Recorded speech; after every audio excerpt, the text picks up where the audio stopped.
నమస్కారం, నేను మీ ప్రసాద్ అల్లమరాజు.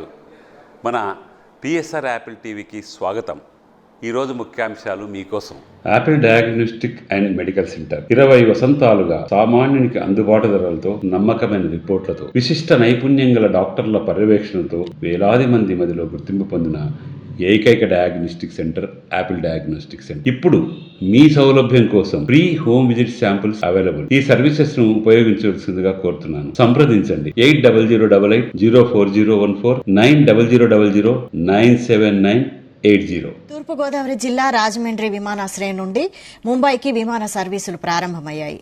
ఆదివారం నుంచి ఇండిగో ఎయిర్ బస్ సేవలు ప్రారంభమైనట్టు రాష్ట్ర పర్యాటక శాఖ మంత్రి కందుల దుర్గేష్ తెలిపారు.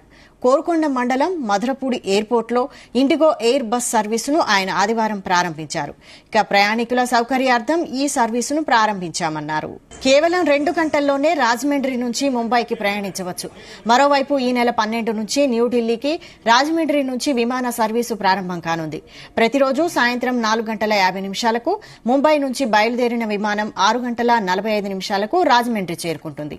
ఈ ఎయిర్ బస్సు రాత్రి 7:15 రాజమండ్రి నుంచి తిరిగి బయలుదేరి రాత్రి 9:05 ముంబై చేరుకుంటుంది. ముంబై రాజమహేంద్రవరం మధ్య కేవలం 1:50 ప్రయాణం ఉంటుంది. తొలి రోజు ముంబై నుంచి 172 మందితో రాజమండ్రి చేరుకుంది.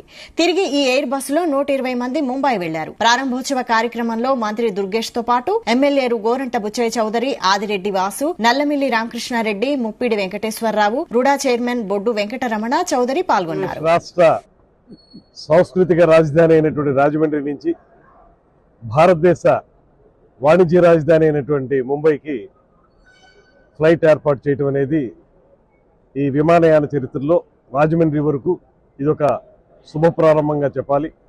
ముఖ్యంగా దీనికి కృషి చేసినటువంటి కేంద్ర విమానయాన శాఖ మంత్రులు రామ్మోహన్ నాయుడు గారు, రాజమండ్రి పార్లమెంట్ సభ్యులు శ్రీమతి పురంధేశ్వరి గారు ఇద్దరికీ కూడా మా అందరి తరఫున కూడా, తూర్పుగోదావరి జిల్లాకు సంబంధించినటువంటి అందరు శాసనసభ్యులు అందరి తరఫున కూడా ప్రత్యేకమైన ధన్యవాదాలు తెలియజేస్తూ, ఇవాళ రోజు రోజుకి పెరుగుతున్నటువంటి విమానయాన ప్రయాణికుల విషయంలో చాలా కాలం నుంచి ఈ ప్రాంతంలో వ్యాపార రీత్యా ముంబై, ఢిల్లీ లాంటి ప్రాంతాలకి వెళ్ళేటువంటి వారి సంఖ్య చాలా ఎక్కువగా ఉన్నటువంటి సందర్భాన్ని మనం చూస్తున్నాం.